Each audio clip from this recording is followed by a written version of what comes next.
He introduced his mistress as the woman who saved him. Then the charity founder called me her biggest donor. If your husband publicly credited his mistress for saving him while you stood there, what would you do? Here is how it all began. Malcolm introduced his mistress as the woman who had saved him while Danielle was standing less than 20 feet away.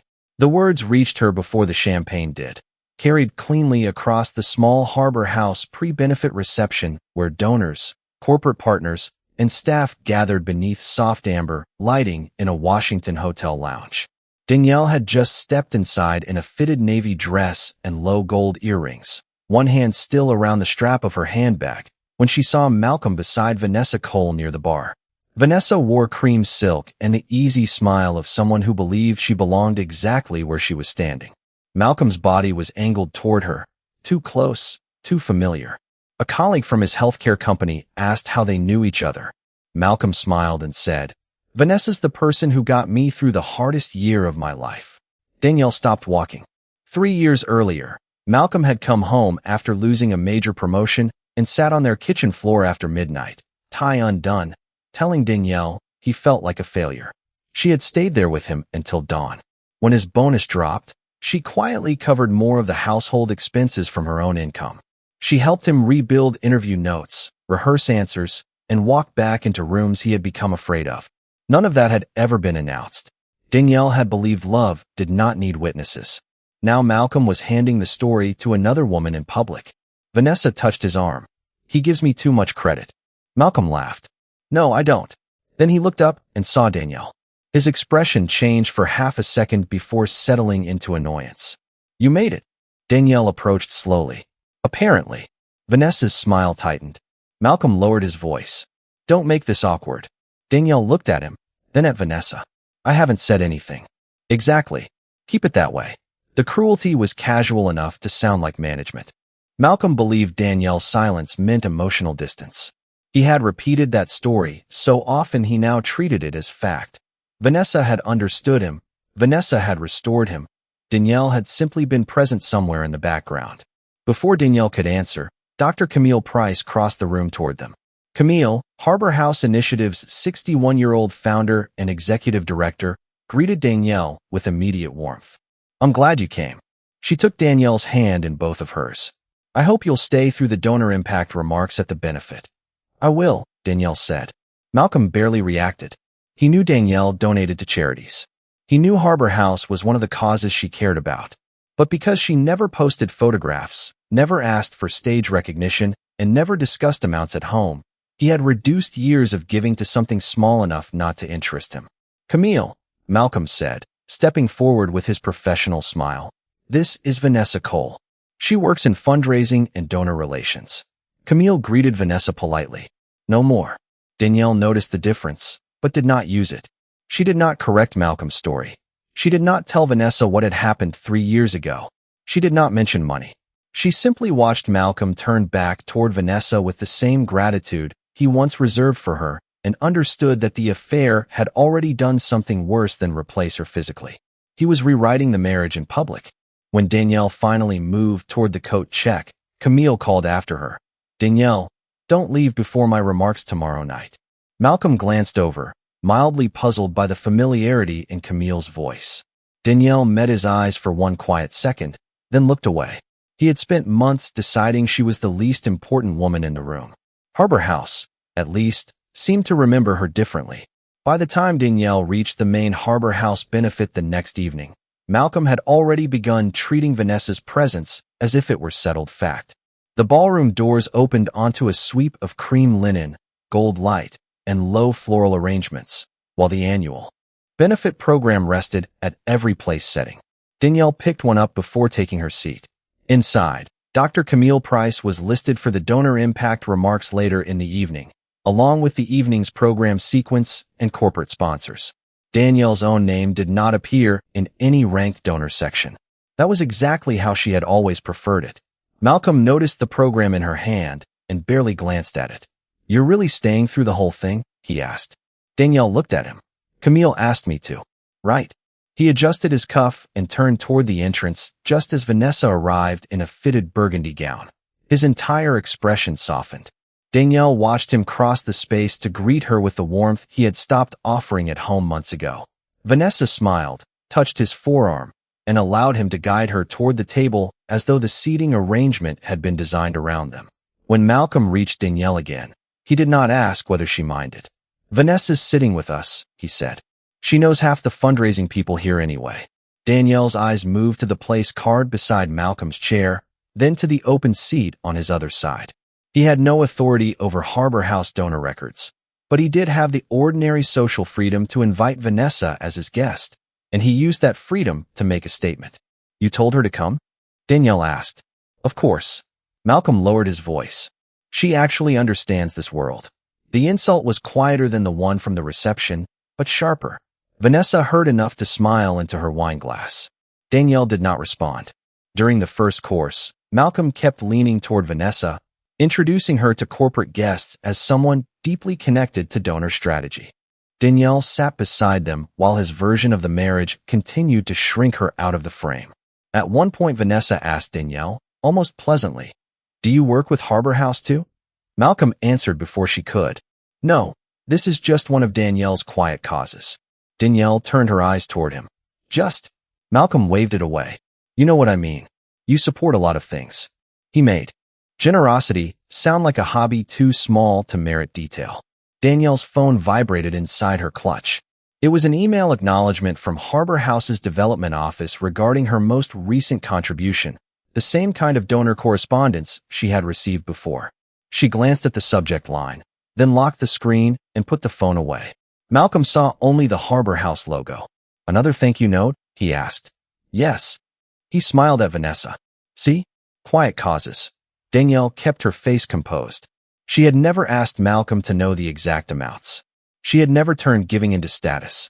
But he had taken her privacy and built a convenient conclusion around it. Small gifts, small influence, small importance. Vanessa accepted that conclusion because it made Malcolm's story easier to believe. Later, when Camille crossed the ballroom to greet several donors, she paused at Danielle's table and touched her shoulder warmly. "I'm glad you came. Please don't disappear before my remarks." Danielle nodded. "I won't." Malcolm watched Camille walk away, then looked back at Danielle with a flicker of curiosity he quickly dismissed. "She really likes you." Danielle held his gaze. "We've known each other a while." "From donations?" "From Harbor House." Malcolm smiled as if the distinction did not matter. Then he turned back to Vanessa and said, "Tomorrow people are going to understand who actually showed up for me." Danielle heard every word. He thought he was deciding who belonged beside him. He had not yet realized the institution hosting the room had already decided who mattered to its work. Malcolm's message arrived the morning after the benefit dinner, and Danielle knew before opening it that he had found a cleaner way to say what he had already been telling everyone with his body. "Vanessa was there for me when I needed someone." Danielle sat at the edge of their bed in the gray Washington morning, one hand resting against the cool screen of her phone while Malcolm showered in the next room. The sentence was not an apology, explanation, or confession. It was a verdict. He had taken 3 years of history and reduced it to one convenient conclusion. When he had been broken, Vanessa had been the one who mattered. Danielle saved the message instead of replying. She did not screenshot it for friends, forward it to anyone, or threaten him with it. She simply preserved his own words. When Malcolm came out fastening his watch, he glanced at her phone. "Did you get my message?" "I did." "Then you understand why I don't want a scene." Danielle looked up. "You're having an affair and asking me not to make it uncomfortable for you." His face tightened. "This is exactly what I mean. Everything with you turns into judgment." "No, Malcolm. This is information." He exhaled sharply. "Vanessa showed up emotionally when I needed someone. You were there physically, but you weren't really there." The cruelty of it was almost impressive in its neatness. He had no legal authority over Danielle, no financial mechanism to silence her, no document that changed their marriage. His pressure was social and emotional. Repeat the story often enough that she would become defensive, then treat her defense as proof that Vanessa understood him better. Danielle refused the role. "I heard you," she said. Malcolm stared at her, dissatisfied by the lack of argument, then left for work. Later that morning, Danielle opened the donor correspondence Harbor House had sent regarding her upcoming grant. The organization had asked her, through its normal development process, to confirm that the donor information attached to the latest contribution was accurate. She reviewed the donor-advised fund grant confirmation already in her records. The sponsoring organization had received Danielle's charitable contribution earlier. Those funds were no longer legally hers. Through the donor-advised arrangement, she had recommended a grant to Harbor House, and the grant documentation identified her as the advising donor. Nothing about the process made her owner of Harbor House, and nothing allowed her to reclaim funds already committed. It simply created an accurate record of who had recommended the grant. Danielle checked the amount, the organization name, and the donor identification. Correct. Then she reviewed the recognition preference Harbor House had kept on file. For her, no stage recognition unless necessary. Keep the focus on the work. She left it unchanged. That small choice mattered. Malcolm believed her lack of public recognition meant her support was insignificant. Danielle could have corrected him with one number. She could have shown him the acknowledgement letters, the grant confirmations, the years of records carrying her name. Instead, she let the official record remain where it belonged, with the people responsible for maintaining it. Her phone buzzed again. Malcolm, I need you to understand that Vanessa wasn't trying to replace you. Danielle read it once and placed the phone face down. The affair itself was painful. The rewriting was worse.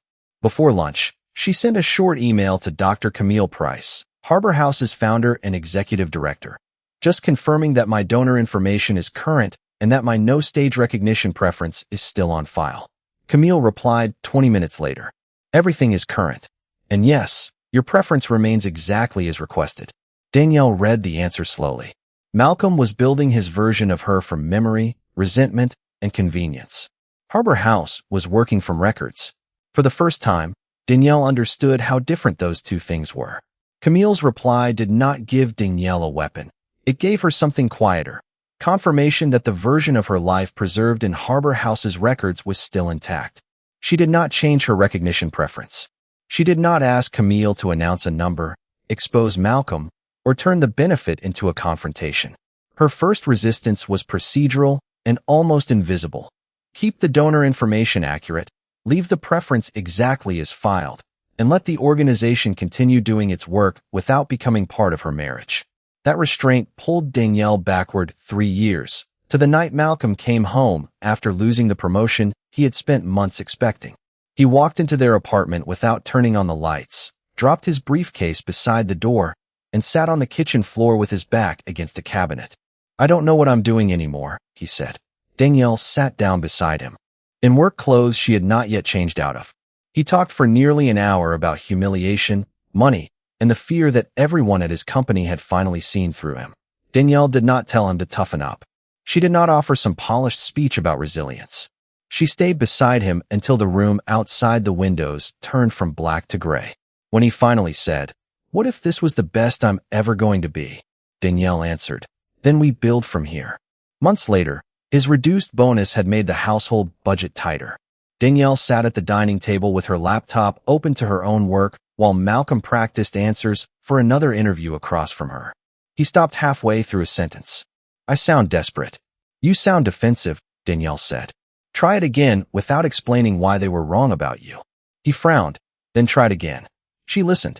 Later that night, she shifted more of the household expenses onto her own income without turning the decision into a debt he owed her. She never mentioned it in arguments. Never reminded him after he landed a stronger role.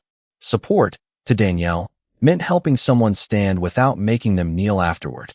That same instinct shaped her philanthropy. In the present, she opened the donor recognition preference already on file with Harbor House, a copy she had lawfully retained from the organization's development correspondence. The wording was simple: no stage recognition unless necessary. Keep the focus on the work. She had chosen it years earlier because she hated the way generosity could become performance. Now she saw how easily Malcolm had mistaken the absence of performance for the absence of contribution. At home, emotional support had been private. At Harbor House, giving had been private. In both places, silence had become a blank space Malcolm felt free to fill with his own story. He had not forgotten every hard year. He had simply remembered them in the way that protected the person he wanted to be now. That evening, Danielle sat alone at the dining table and reread his saved message. "Vanessa was there for me when I needed someone. The words no longer made her angry in the same immediate way. They clarified something. Malcolm had started treating recognition as evidence. Vanessa praised him publicly, so she must have supported him more. Danielle never announced what she carried, so he decided she had carried little. Danielle closed the message and looked once more at the recognition preference she had chosen herself. She would not change it now just to prove him wrong. If the truth surfaced, it would come through the record already there, not through revenge. And as she turned off the dining room light, one line from those old interview nights stayed with her. Then we build from here. This time, she understood the sentence belonged to her too. By the time Danielle sat down with Harbor House's current donor records, there was nothing mysterious left to reveal, only a scale Malcolm had never cared enough to understand. The development correspondence already in her possession showed the pattern clearly. Her first major year of giving had reached $450,000. The next year, $600,000. This year, she had committed $750,000, with $500,000 already funded before the benefit. None of it came from Malcolm, his employer, a family trust, or some hidden fortune. Danielle earned well as a senior strategy consultant, had built substantial personal savings and investments over years, and chose to use part of that money for Harbor House. Some gifts went through a donor-advised fund because it simplified her charitable planning. That structure did not mean Danielle still owned the money after contributing it to the sponsoring organization. Once contributed, those assets were legally controlled by the sponsoring charity. Danielle could recommend grants, and when a grant went to Harbor House, the accompanying documentation identified her as the advising donor. Harbor House therefore knew exactly whose charitable recommendation stood behind the gift. There was no secret account and no ownership trick, just records. Camille Price, as Harbor House's founder and executive director, had legitimate access to those records through her fundraising responsibilities. The organization's current year donor summary showed something Malcolm had never asked about. Danielle was Harbor House's largest individual donor for the third consecutive year. That status did not make her owner of the nonprofit. It did not give her a board seat. It did not let her dictate programs, hire staff, punish Vanessa, or interfere with Malcolm's career. Harbor House remained a public charity governed through its own executive and board structure. Danielle's completed gifts were charitable assets, not leverage she could simply demand back when angry. That limitation mattered to her. She had never wanted generosity to become control. Camille had once asked whether Danielle would consider being publicly recognized, because consistent individual giving at that level often encouraged others. Danielle had declined. Her preference remained exactly what the development office had recorded: no stage recognition unless necessary. Keep the focus on the work. Malcolm had seen Harbor House acknowledgement letters before. More than once, envelopes bearing the organization's name had arrived at home. He had watched Danielle file them away and never asked what they represented. When she mentioned making a gift, he responded with some version of, "That's good," then changed the subject. Danielle never corrected the assumption because she had never believed a donation amount belonged inside a marriage as proof of virtue. Now that silence explained the entire misunderstanding. Malcolm did not believe Danielle gave nothing. He believed she gave modestly because she behaved modestly about it. He saw no gala photographs, no donor plaques, no public speeches, so he filled the absence with a number small enough not to matter. Danielle closed the donor summary and looked at his saved message again. Vanessa was there for me when I needed someone. The two records sat side by side without needing comparison. One described the marriage Malcolm wanted to remember. The other described years of quiet support he had never bothered to measure. At Harbor House, the facts were already settled before he ever brought Vanessa into the room. Danielle had funded more individual support than any other private donor for 3 straight years, while deliberately asking not to be celebrated for it. And Malcolm, by publicly rewriting who had saved him, was moving toward a stage where his private assumptions would soon have to coexist with an institutional record that did not share them. By the afternoon of the Harbor House benefit, Danielle understood that Malcolm was not simply having an affair. He was preparing to replace her publicly with a cleaner story about who had mattered in his life. Nothing new had appeared. The pattern was already there in his saved message. Vanessa was there for me when I needed someone. In the way he had introduced Vanessa at the pre-benefit reception, in the way he answered questions for Danielle at dinner, and in the way he kept describing Vanessa as the person who had shown up. Malcolm was not trying to control Harbor House, its donor records, or Danielle's money. He had no authority over any of those things. What he did control was his own public narrative, and he was using that control carefully.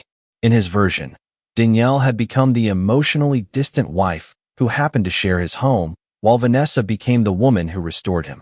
Vanessa accepted that version because it matched what Malcolm had told her for 10 months. She knew he was married, but she believed the marriage was already hollow. Danielle could finally see why Malcolm wanted her at the benefit, but socially diminished. If she stayed quiet while Vanessa stood beside him, the room would begin treating the arrangement as normal before Malcolm ever formally ended the marriage. That was the larger betrayal. He was not waiting for separation to change the story. He was changing the story first, so the separation would later look inevitable. That evening, Malcolm stood in their bedroom knotting his tie while Vanessa's name flashed across his phone. Danielle sat at the dresser fastening a pair of earrings. "She's coming tonight?" Danielle asked. Malcolm did not pretend not to know who she meant. "Yes. As your guest. As someone I care about." He looked at her through the mirror. "I'm tired of hiding the people who were actually there for me." Danielle felt the sentence land, but her voice remained level. "I was there." Malcolm's jaw tightened. "You were present. That's not the same thing." 3 years of late nights, shifted household expenses, interview rehearsals, and silence after his worst moments disappeared in 6 words. He believed the distinction because Vanessa made him feel admired in ways Danielle no longer performed. Danielle did not argue. She had already learned what argument did with Malcolm. It became another scene he could use to prove she did not understand him. "What are you planning to say tonight?" she asked. He adjusted his cuffs. "Nothing dramatic. I just want people to understand who really helped me get back on my feet." There it was. Not a secret plan. Not a hidden document. A public declaration he had already been rehearsing in smaller rooms. Vanessa expected acknowledgement. Malcolm expected validation. Neither understood that Harbor House's own records contained a very different measure of what quiet support looked like. Danielle did not call Camille. She did not change her no-stage recognition preference. She did not ask the organization to intervene before Malcolm spoke. The donor summary already existed.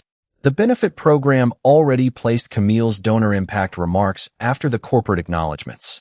Malcolm had every opportunity to choose his words. At the hotel entrance later that evening, Vanessa joined him in emerald satin and slipped her hand through his arm with practiced ease. Malcolm looked at Danielle only briefly. "Let's keep tonight civil." Danielle met his eyes. "I intend to." Then she walked into the ballroom without warning either of them. Malcolm wanted the room to hear exactly who he believed had saved him. Danielle decided to let him take the microphone and say it himself.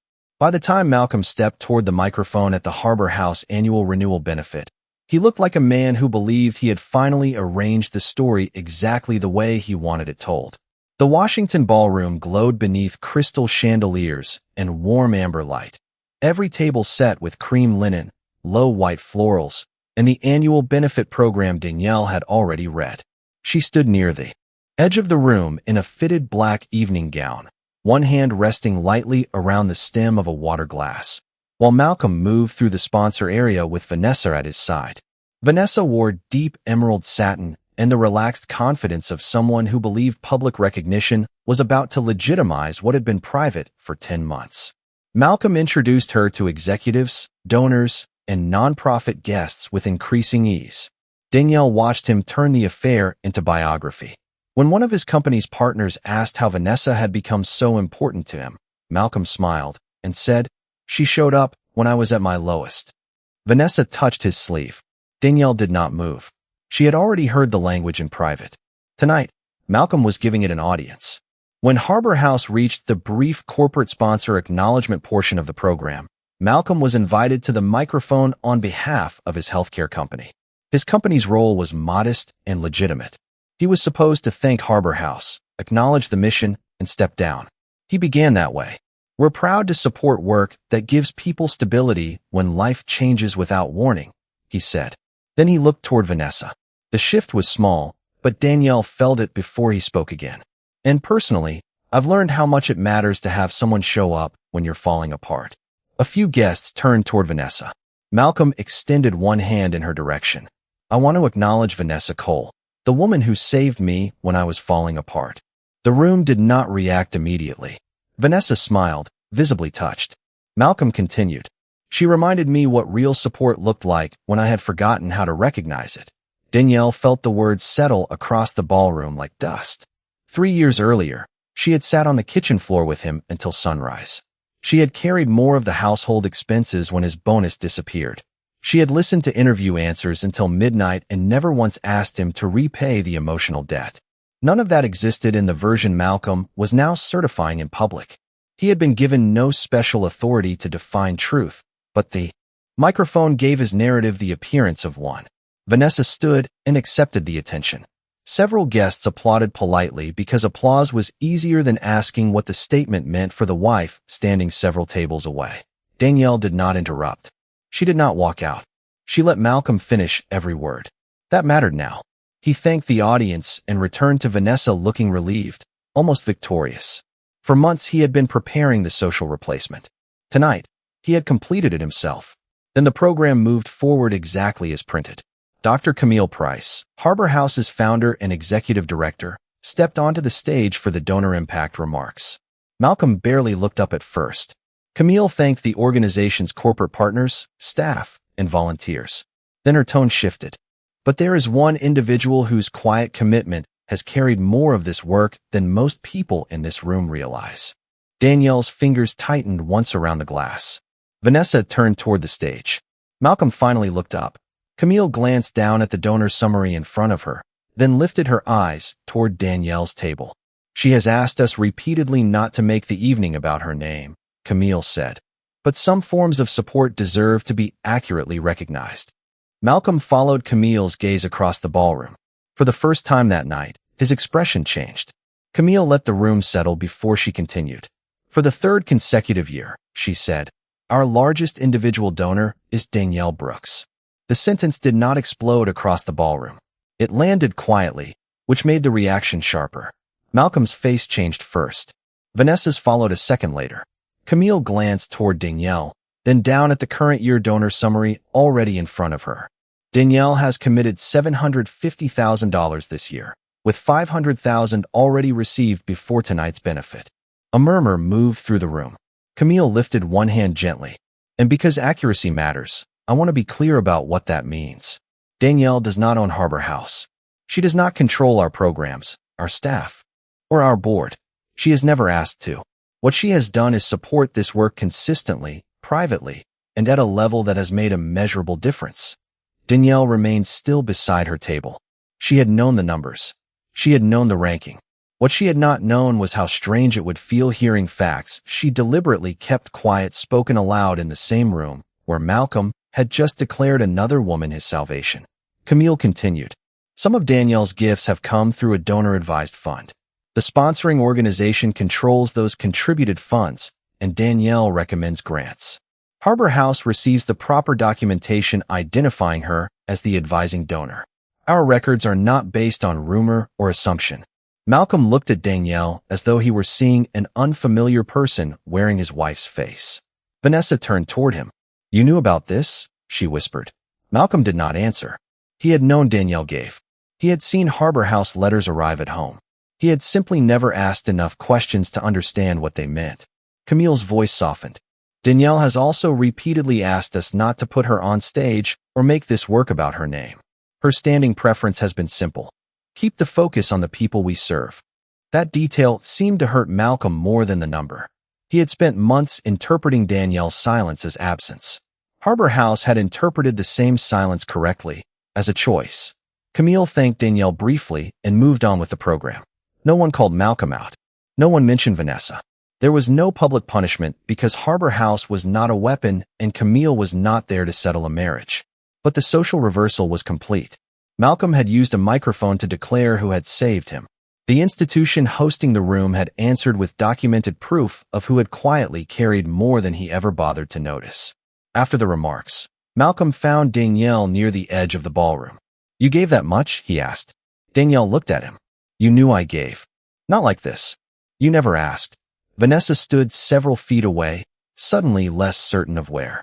She belonged in the story Malcolm had told her. He lowered his voice. Why would you keep something like that from me? Danielle's expression did not change. I didn't keep it from you. I didn't perform it for you. Malcolm looked toward Camille, then back at Danielle. So what? This was supposed to make me look stupid. No, Danielle's voice was almost gentle. You did that yourself. She walked away before he could answer. Camille did not intervene. No donor privilege blocked Malcolm from anything. No job vanished. No authority shifted. The only thing he lost that night was control of the narrative he had written about Danielle, because the record no longer allowed him to pretend her silence meant she had never been there. The days after the Harbor House benefit were quieter than Danielle expected. No one was fired.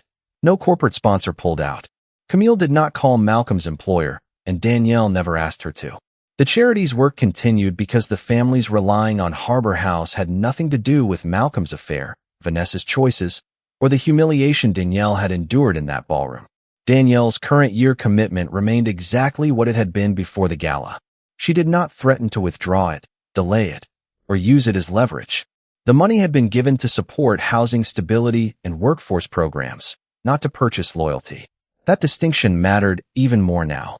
Vanessa's relationship with Malcolm changed in a way neither of them could publicly explain away. She had spent 10 months believing his version of Danielle, emotionally distant, uninvolved, barely present. The donor reveal did not prove Danielle had been a perfect wife, and Danielle never claimed that it did. But it proved Malcolm had a habit of describing what he did not value as though it barely existed. Vanessa had watched him do that in front of an entire room. For the first time, she had to wonder which parts of their own story he had edited for convenience. Malcolm, meanwhile, kept trying to turn the night into a misunderstanding. He said Camille's remarks had been unnecessary. He said Danielle had allowed him to walk into embarrassment. He said she could have told him how much she gave. Danielle listened until she understood that even now he was asking why she had not protected him from the consequences of never asking. 3 weeks later, she told him she wanted to separate. They stood in the kitchen where she had once sat beside him on the floor after his failed promotion. The memory was almost painfully exact. Same cabinets, same window, different people. Malcolm stared at her. So that's it. Danielle nodded. That's it. Because of Vanessa? Because you needed me to disappear so your version of yourself would make sense. He looked away. A long silence followed. Then he asked the question she had expected eventually. Was that whole donor thing supposed to humiliate me? Danielle's face remained calm. No. She reached for her coat. You did that yourself. There was no speech after that. No demand that he understand. Danielle left before he could turn her answer into another debate. In the months that followed, she continued working, continued supporting Harbor House under the same donor recognition preference, and continued refusing the stage whenever she could. Camille respected that choice. Danielle visited one of Harbor House's programs later that winter wearing an ordinary wool coat, speaking quietly with staff while families moved through a newly opened resource space. No chandeliers, no applause, no one asking what she had given. That was closer to the reason she had given in the first place. Malcolm had introduced Vanessa as the woman who saved him because he believed support only counted when it made him feel seen. Then Camille named Danielle as Harbor House's largest individual donor, and the room finally understood what Malcolm never had. Some of the strongest support in his life had been the kind that never asked for credit.